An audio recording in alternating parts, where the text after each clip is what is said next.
Online dating. It's a growing trend in Australia and the rest of the world. But is it just for lost, lonely souls, or is it the next logical step to meeting people in this digital age? We now cross to Tim Same with the story.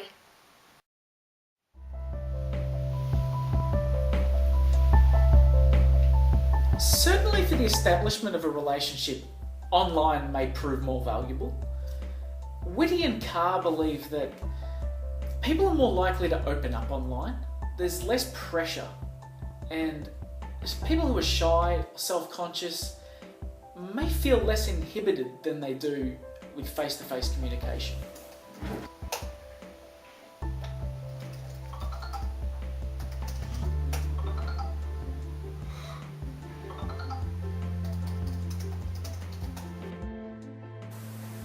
Do you reckon online dating is going to completely replace offline dating? That's kind of interesting to think about.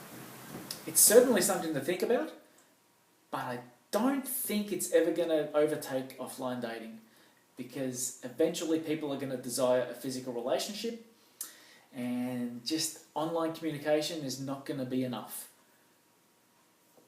Should note, however, that the initial courting process could be easier and less time-consuming if it's done online. Okay, so we met on findytruelove.com, and he was my first match and I was his, so I guess you could say we clicked right away, pun intended.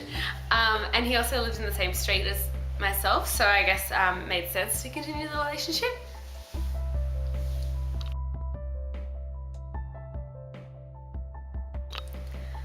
Well, we've been together for about a year now. Anniversary was actually last week.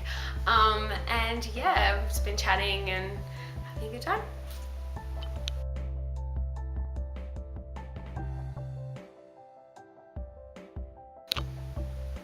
Okay, so yeah, we have spoken to each other a couple of times face to face, but basically we just do a lot of virtual online dates and like talk through text and stuff like that. And I think that for us it just works a lot better because it's less stressful, and I mean, if it works for us, then why change anything? That's how we're comfortable with each other, and that's how we love talking to each other.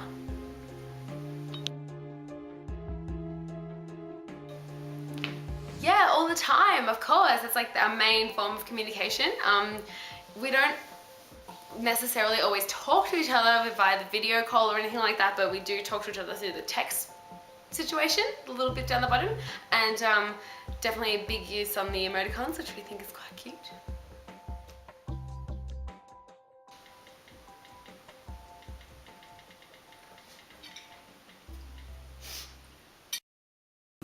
Lying seems to be a pattern making itself known in the world of online dating. I'm just wondering, what has your research indicated about this lying aspect of it? Of course. If you research the existing literature on this topic, you find that it is quite prevalent. Robert Epstein cites a study by Gina Frost which found that 20% of online daters partake in some form of deception. But it should be noted, however, that this kind of behaviour is not limited to online dating. Offline relationships can often begin with some sort of a lie to make yourself more appealing to someone that you've just met. What might people not disclose about themselves when dating online? Is there certain things, or...? There's two things to consider. There's what's not disclosed, and there's what is exaggerated.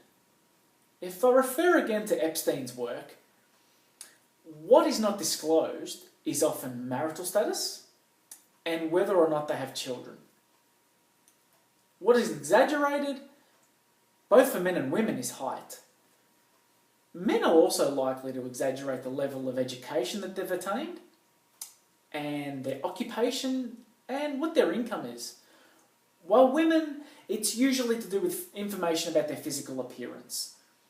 Why they do these things could have something to do with the level of expectation placed on men and women by society.